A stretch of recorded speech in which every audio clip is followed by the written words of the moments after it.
Hey everyone, I'm Caleb Applegate. I'm the CEO at Passage. If you're not familiar with me, I joined Passage nearly a year ago.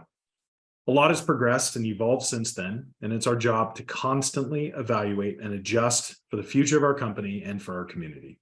To that end, we wanted to take some time to answer your questions about what's been going on at Passage and Strange Clan, and to address some of the recent changes that we've made. Because there is so much information to cover, we'll be sharing two separate videos for this AMA. For our first segment today, we'll be focusing on Passage Tokenomics and Strange Clan. And in the second segment, forthcoming later in the week, we'll dig into our vision, partnerships, and look ahead at what's in store for Passage. So I'm joined today by our founder and chief creative officer, Lex Avellino, as well as our COO, Arel Avellino. Guys, how are you? Doing good. Just another day in paradise, man. All right, well, let's get into it. Like I said, we have a ton to cover, and we had some great questions come at us. So we're going to start with the Passage token. All right.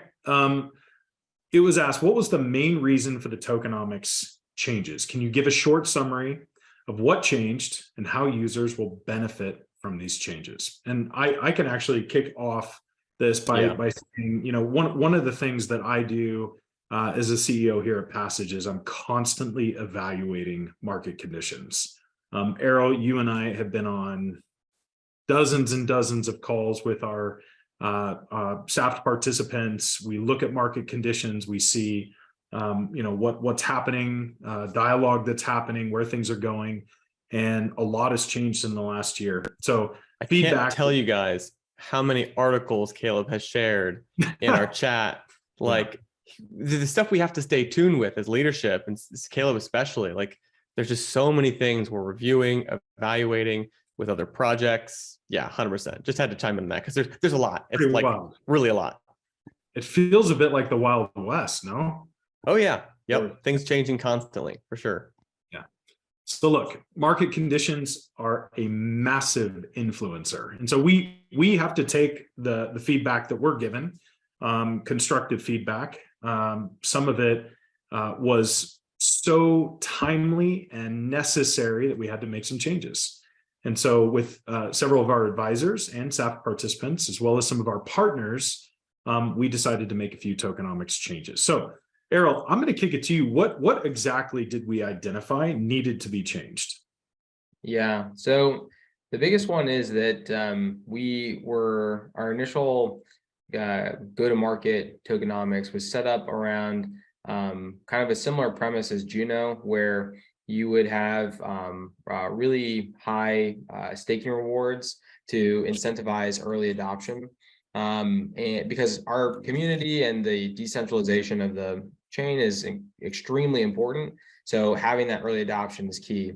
So it seemed like many other Cosmos chains were doing this exact same thing. But over the year that we've been developing this, we and also our participants have seen that these very high inflationary chains, they really take a heavy hit, almost to the point of not being able to recover when when there's a bear market. So basically, we decided that we were not going to be so aggressive with the inflation. Instead, we would have a much more moderate inflation. And then on top of that, rather than the staking rewards being, because the primary mechanism of inflation was staking rewards. So rather than the staking rewards making up 70% of the entire chain, instead, we've pulled it back so that the staking rewards takes up closer to 20%. So those are the largest changes. And then there's some smaller changes with essentially, with a smaller allocation of staking rewards, we made some smaller changes to other pools so that we had ways of incentivizing community engagement, which is just incredibly important for any chain. So in summary, yeah, we looked at quite a bit. So we lowered FTV, we decreased total supply from 2 billion to 1.5. We reduced the staking rewards, adjusted price for both the public and private sale, and our lockup schedule adjusted. And this is meant to, at all costs, help avoid dumps. So that's kind of the general overview. Arel, could you get into the staking rewards APR structure?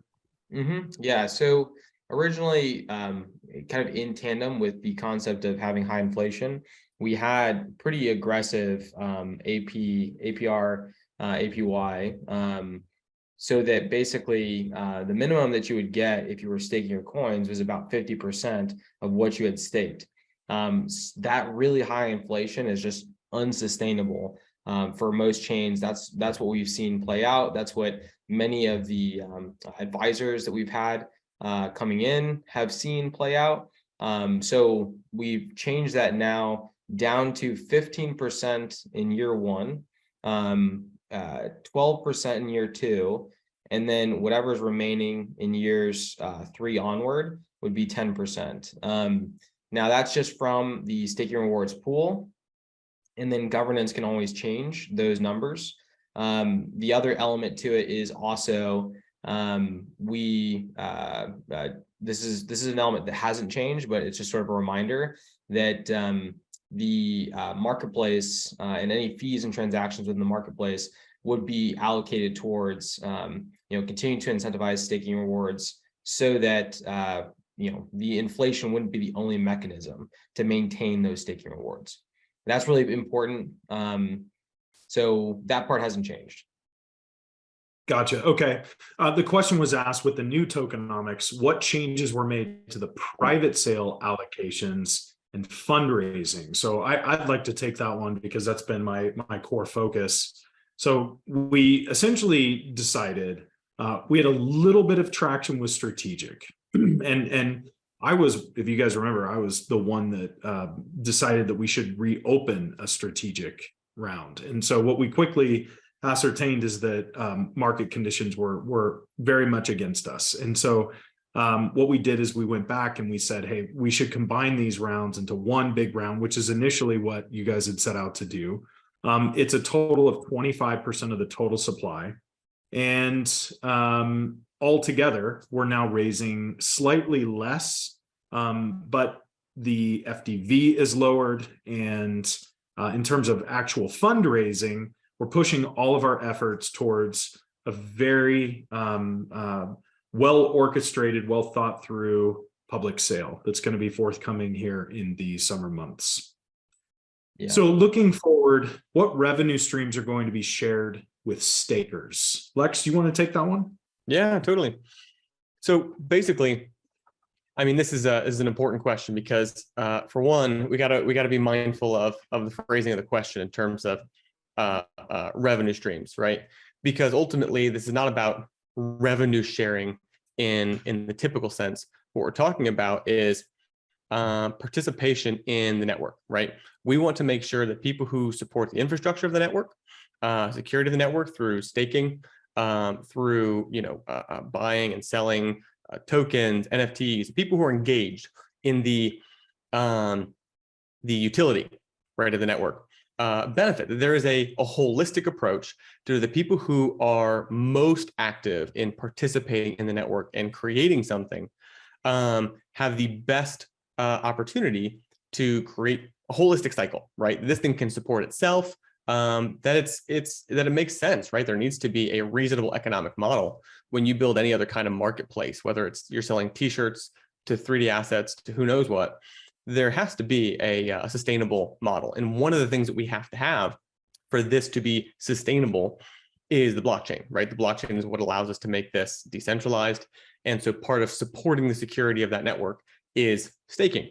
People have to stake in order for there to be a secure network. We want more stakers, we want more diverse stakers to ensure that we don't have centralization in the decentralized blockchain, right? And so the goal is not revenue sharing in the sense that you might think of typically in a business or investment. This isn't that. This is utility, right? And so the idea is we want to create a proper, economic structure in the marketplace and across Passage, but the marketplace is the backbone of Passage in terms of commerce, right? So all commerce that happens on Passage is the marketplace. That is the marketplace in action, right? The buying and selling and trading functions of the marketplace. So basically, the marketplace is the core of driving value into the chain, right? That's what I'm getting to, right? The transaction fees are one thing, right? But also there are going to be opportunities for creators to instantiate their own marketplace within their world, to create memberships, right? So we're not just talking about transaction fees on individual assets or NFTs. We're talking about transactions on membership revenue models for creators. There's a lot of things that can go into the marketplace, everything from memberships, NFTs, digital assets, blueprints for functionality for Passage worlds. It becomes really, really, really broad as we bring more types of creators into Passage. But that is the primary growth mechanism. We're not talking about revenue sharing, but when we're talking about creating value within the Passage blockchain, it's all centered around the marketplace. And that's where we're putting all of our eggs, right? That is how we believe we create a sustainable ecosystem, is there has to be value in the marketplace, right? Things that people want. And there have to be people who create those things, creators, consumers, whatever, driving value to keep people there, right? I hope that answers the question. I think it does. Thanks for that. Yeah. Yeah. Look, value in the ecosystem means value in the Passage token. All right, guys, we're going to transition real quick to Strange Clan. All right, there've been many questions that have come up around this. So I want to jump in. First question, how does the new tokenomics structure impact Strange Clan NFT holders? Lex, you want to take this one? Yeah, Arel, you can start this for sure and just tee me up. I mean, the Strange Clan community is near and dear to all of our hearts, but Arel's been leading a lot of the high-level operation stuff around Strange Clan and helping to engineer a lot of the tokenomics for the Passage side, taking feedback and whatnot. So, well, and real quick before we pass to Arel, I do want to say that all of this is referenced in our updated white paper that can be found at passage.io. So Arel, go ahead. Yeah, so basically, like the biggest question in terms of the token is how much of an airdrop do Passage or Strange Clan holders get? Because in the tokenomics, was that? Exactly. Yeah, that is the key thing. Yeah. So in the original white paper, 50% of the airdrop was going to be airdropped to token holders, which at the time would have been roughly a 42 million token airdrop to NFT holders. And you can kind of do the math on that per NFT. But basically, as we have decreased the total supply of tokens, so again, down from 2 billion to 1.5 billion. And then also we have reduced staking rewards and increased our airdrop amount. The reason we increased the airdrop amount as a whole was for a couple reasons. One, so that we could further airdrop more tokens to the Strange Clan community. Again, trying to maintain, and this is our primary goal, maintain their percentage of the total supply. Since Strange Clan has been such a great and early supporter of the network, we felt that it's important that they maintain a certain percentage of the total supply. So with the adjustment of the staking rewards being decreased, but then also total supply being decreased, we've basically taken, so the original percentage of total supply, if Strange Clan holders were to have staked their tokens during that entire period, would be 7.38%. So total Strange Clan supporters would maintain 7.38% in the original tokenomics. In the current tokenomics, Strange Clan supporters, if they stake their tokens, would maintain 7.61%. So slightly higher, but really, really close to the original amount. So we're increasing the total. When you say current, just real quick, when you say current, that means the updated tokenomics. Yes, so they're benefiting. They're benefiting by this. Yes. Yep. There's like, they basically get a point. I think it's 0.3% increase. But then also without necessarily having to stake for as long in order to get that increase. And then the way that factors out is that basically rather than reserving just 42.8 million tokens for that airdrop, instead we're increasing that to 105 million for that airdrop. So effectively, it more than doubles what the current airdrop amount is. And then we'll be making sure that the white paper and all that is updated, so this is written somewhere. But basically, we'll have the per NFT numbers there. Per Town 1 NFT, this would be about 13,000 tokens, a little over 13,000, almost 14,000 tokens. And then per Town 2 NFT, this would be about 6,900 tokens. So that is the impact. Okay, great. Thanks for that explanation. So will Passage token have in-game utility in Strange Clan? That's a great question. Directly, I would say no. Indirectly, potentially, because ultimately the Passage token is kind of your gateway to being able to be creative inside Passage, right? Whether you're creating a world where you could do Strange Clan events and hangouts, right? Or whether you're creating customizations for your avatars, things like that. It'll be a way for people to just be creative around the Strange Clan community and have fun types of interactions with the Strange Clan community. I can imagine using Passage tokens to stream your Strange Clan experience and bring other people into your stream who are spectating, not whatever. There's a whole really cool thing where you can get people involved in your streaming experience using Passage for Strange Clan, but it wouldn't directly be like, we're going to use Passage tokens to buy your upgraded battle axe, or things like that. Right. Yeah, that makes sense. Arel, what's going on with Prologue and vertical slice? Yeah. So this one's kind of like the big question, right? So we haven't been making a lot of updates about Prologue.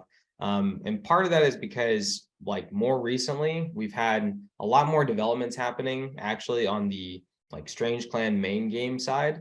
So from the jump, we had always said that with the main game, we were really trying to go after AAA quality. And so throughout this journey, we really found, what does it take to do that? One of our earliest partnerships was with Digital Void. We've talked about them multiple times. They have all kinds of AAA titles under their belt, and they've been an amazing partner in all this. And so they have also helped us to understand, what is possible, and also what is the what are the larger studios and publishers looking for. So basically, we kind of have some bad news. The bad news is that we aren't going to go forward with Prologue. We had believed for a long time that it made the most sense to have an early experience that was available earlier. But as we got deeper into it and we made a significant portion of the game, this could be something that we share. Maybe we even pop up screenshots here of some of the materials that we got. But basically, we still have all those creative assets. There's a ton of stuff there that we're still kind of okay, how does this end up in the Strange Clan archive somewhere and drive value to holders? But it is something that ultimately we decided to put pause on. It's ultimately something we decided to put pause on because of the fact that, one, it's going to take everything to get this AAA game over the line. And it also has a lot more legs than we had originally thought we would be able to do in the timeline. So the whole purpose of Prologue was to be able to essentially create something for people to get into ahead of time, because we just simply didn't know how long this journey was going to take.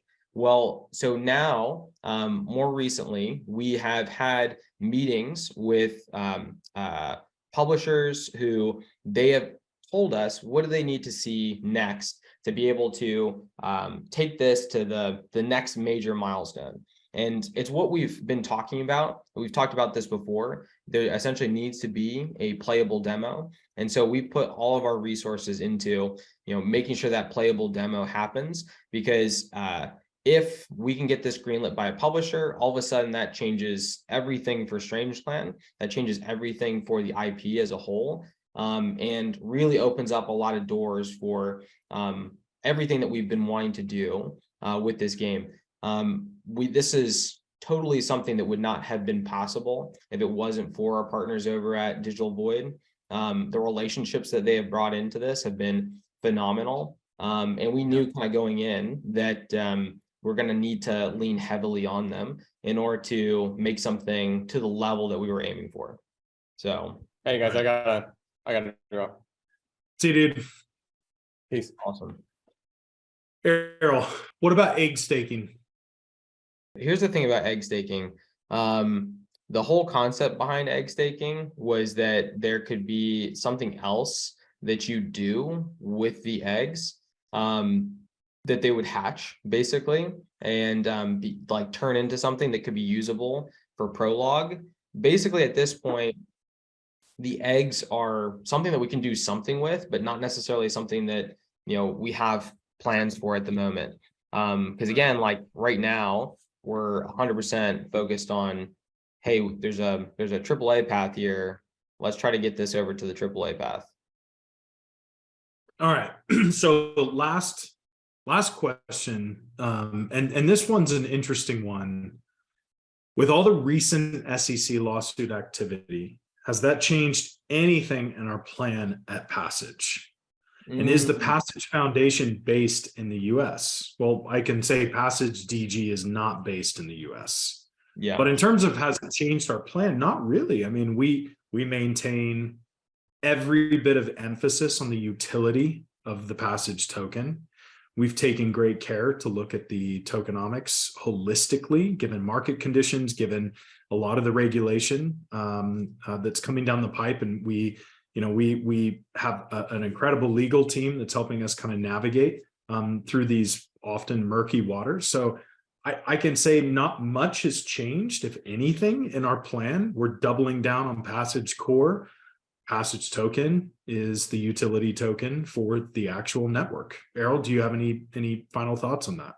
Yeah, so just to add some additional clarity to it, Passage DG is the foundation that is essentially launching this token. It is not technically us that is launching this token. And there's a lot of reasons for that. The biggest is that that's also an added layer of decentralization, because down the road, people who come into this community should have the ability to also take ownership of the open source elements within the Passage ecosystem. So the more that we can start this as a decentralized project, the better. So I would say that to us, this only just further bolsters our view that crypto needs to be open source. It needs to be, it can be, when we talk about decentralized assets, it means nothing if decentralized assets are, centralized within one company, one single controller. So to us, this just bolsters what we've been saying from the get-go. And we also echo a similar mentality towards decentralization as Osmosis and Akash. Both projects are like very, very good at emphasizing all the ways in which they have gone above and beyond to make their projects open. Yeah, thanks for that overview. Okay, well, I think that concludes our first segment. So again, we broke because there's so much information. We broke this video into two segments. Today we covered more around Passage Tokenomics, Strange Clan, and then the next segment we're going to be covering more about our vision, the partnerships that are forming, and just looking ahead at our roadmap and what's in store for Passage. So Lex, Errol, thank you so much for joining today. Really appreciate our entire team at Passage. We want to say a huge thank you to our community. Thank you for your patience and thank you for your continued support. We appreciate you all. Yep, absolutely. Take care, guys.